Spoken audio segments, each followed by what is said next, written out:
Next நேர்களுக்கு என்னோட அன்பான வணக்கங்கள். இந்த வாரம் ஸ்ரீ பைரவி ஜோதிடர் அசோக் குமார் அவர்களின் வார பலன்கள் தான் தெரிஞ்சுக்க போறோம். நம்ம நேர்களுக்கு இந்த வாரம் எப்படி இருக்க போகுதுங்கிறத அவர்கிட்ட கேட்டு தெரிஞ்சுக்கலாம் வாங்க. ஓம் ஹ்ரீம் பைரவி க்ளவாம் ஹ்ரீம் ஸ்வா. இந்த ராசி பலத்துக்கு போறதுக்கு முன்னாடி சில விஷயங்களை நாம பார்க்கலாம். அது பாருங்க, எத்தனை பேருக்கு இப்ப ஒரே ராசியில பிறந்திருப்பாங்க, ஒரே டேட்ல பிறந்திருப்பாங்க, ஒரே நட்சத்திரத்துல பிறந்திருப்பாங்க. அப்படின்னா எல்லாரோட ஃபியூச்சரை ஒரே மாதிரி இருக்குமா? கண்டிப்பா இல்லை. எதுக்கு? உங்களோட டேட் ஆஃப் பர்த்தோ டைமோ என்னமோ தப்பா இருக்கும். ஸோ அதுக்காக நம்ம இந்த கை ரேகை வச்சு அது ரெண்டுமே சிந்தசைஸ் பண்ணி தான் பார்க்கணும். இந்த கை ரேகை லைன்ஸ் சேஞ்ச் ஆகுது.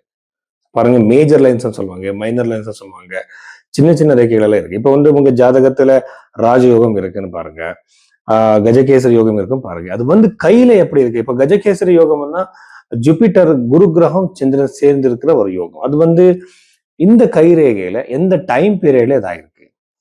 இப்போ ஆர்ஜி ராவ் அவர்களோட ஒரு கான்ட்ரிபியூஷன் நாடி ஜோதிடத்துக்கு நிறைய இருக்கு.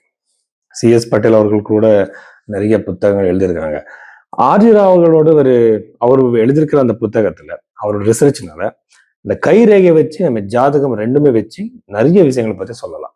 இப்ப பாருங்க, உங்களுக்கு கல்யாணம் எப்ப நடக்கும், வேலை எப்ப கிடைக்கும், இந்த பைனான்சியல் பிரச்சனை எப்ப வெளியே வருவீங்க, இந்த விஷயத்துக்கெல்லாம் நம்ம சொல்லணும்னா ஜாதகத்தை பார்த்து, கோச்சாரத்தை பார்த்து, இந்த கைரேகை வச்சு எந்த ஏஜ்ல அந்த ரேகை ஸ்டார்ட் ஆகுது, இப்போ அந்த லைன்ஸ் எல்லாம் எப்படி ஸ்டார்ட் ஆகுது, எந்த இயர்ல ஸ்டார்ட் ஆகுது. இப்ப பாருங்க, இந்த 12 ராசிகள் நம்ம கையில இருக்கு.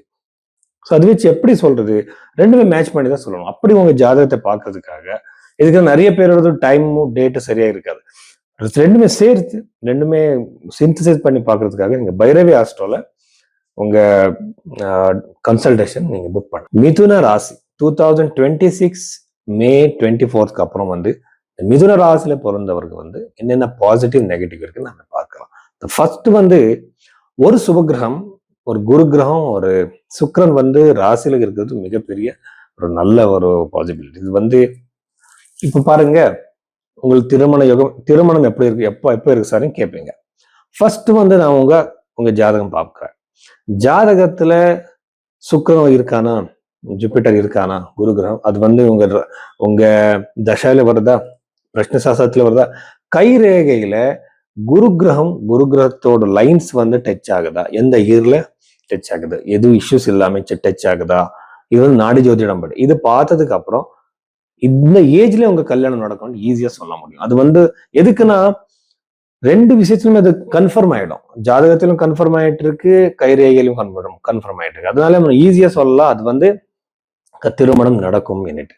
ஸோ அதனால இந்த மிதுன ராசி அவருக்கு ராசி பலன் பார்த்தா கண்டிப்பா திருமண யோகம் இருக்கு, கைரேகையும் பார்க்கணும். கண்டிப்பா திருமண யோகம். திருமண வாழ்க்கையில பிரச்சனை இருந்து அது கோர்ட்ல இருந்தா, ஏதாவது இஷ்யூஸ் இருந்தா கண்டிப்பா அது சால்வ் ஆகும். அதிகமான பாசிபிலிட்டிஸ் மிதுன ராசியில பிறந்தவருக்கு இருக்கு. அதுக்கப்புறம் 9ஆம் வீட்டுல இருக்க ராகுனாலே உங்களோட அப்பாக்களுக்கு இஷ்யூஸ் இருக்கு. ஏதாவது சின்ன சின்ன மைனரான ஹெல்த் இஷ்யூஸ் வர சான்ஸ் இருக்கு, பிரச்சனை. எகின் 9வது வீட்டுல இருக்க ராகுனாலே நீங்க வெளிநாட்டுக்கு போற சான்சஸ், விசிட்டுக்காகவோ இல்ல ஜாபுக்காகவோ நீங்க வெளிநாட்டை போற சான்சஸ் அதிகமா இருக்கு. ஆனா கை ரேகையில அது அந்த லைன்ஸ் இருக்கணும். வெளிநாட்டுல நீங்க எத்தனை நாள் இருப்பீங்கன்னுட்டு நம்ம ஈஸியா சொல்ல முடியும். கரியர் ரிலேட்டடா நம்ம பார்த்தா அஷ்டமாதிபதியை பத்தி தசம பாவத்துல இருக்கிறது யூசுவலா கரியர்ல இஷ்யூஸ், ஏதாவது ஒரு பெருசான இஷ்யூ, ப்ராப்ளம், மிஸ் அண்டர்ஸ்டாண்டிங், அந்த சண்டைகள் வர்றது, அது உங்களுக்கு பிரச்சனை கொடுக்குற சான்ஸ் அதிகமாவே இருக்கு. கரியர்ல எந்த விதமான மாற்றங்கள் இல்லை. இருக்கிற ஜாபை விட்டுட்டு புது ஜாபுக்கு தேடாதீங்க. மனசுல வச்சுக்கோங்க, ஒரு சரியான டைமுக்கு பாருங்க. எப்பவுமே நாம சரியான டைமுக்காக தான் வெயிட் பண்ணணும்.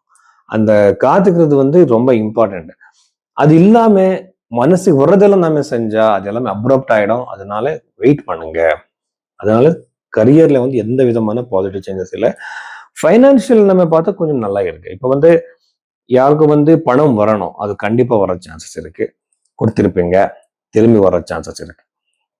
ஸோ இவ்வளவு விஷயங்கள் மிதுன ராசியில பிறந்தவருக்கு இருக்கு. ப்ராப்பர்ட்டி வாங்குற யோகம் கண்டிப்பா இருக்கு, வீடு வாங்குற யோகம் இந்த டைம்ல வீடு அமையிற சான்சஸ் அதிகமாகவே இருக்கு. யாரும் உங்களை விட்டுட்டு போனாங்க, கேர்ள் ஃப்ரெண்டா இருக்கலாம், மனைவியா இருக்கலாம், ஹஸ்பண்டா இருக்கலாம், திரும்பி வருவாங்க ரியலைஸ் பண்ணி. இந்த மாதிரி எல்லாம் சான்சஸ் மிதுன ராசியில பிறந்தவருக்கு கண்டிப்பா இருக்கு.